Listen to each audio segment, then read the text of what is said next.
ఏదో పెట్టేవాళ్ళు మేము తినేవాళ్ళం. కానీ మా ఇంట్లో వాళ్ళు ఎవరైనా తిరుపతి తిన్నప్పుడు ఆ లడ్డూనో ఏదో తీసుకొస్తే అది పెడితే తినేవాళ్ళు కాదు. Right, welcome back to the debate.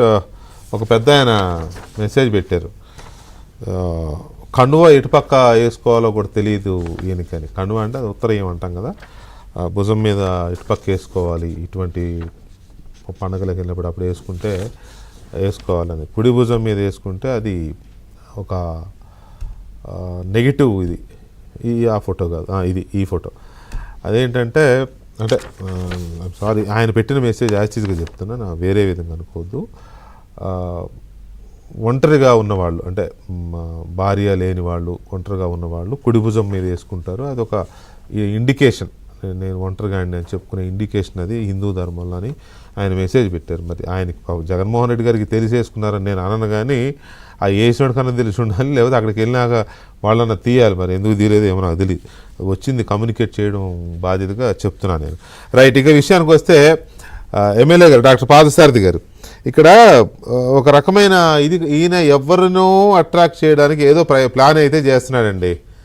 ఎవరినో సరే, ఇప్పటి వరకు 5 ఏళ్లలో ఏం చేశాడు, దేవాలయాల్ని, గుళ్ళుని, గోపురాలను ఎంత నాశనం చేశాడు, దేవాలయాల భూముల్ని ఎలా ఆక్యుపై చేశారు వైసీపీ వాళ్ళందరూ, ఇదంతా మనం చర్చించాం. ఓకే, బాగుంది.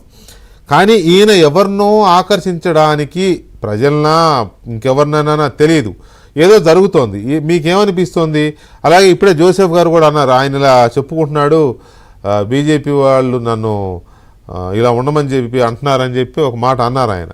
ఐ డోంట్ థింక్ సో, అలా అంటారని నేను అనుకోను, ఎందుకంటారు. కానీ మీ అజంప్షన్ ఏంటి దీని మీద?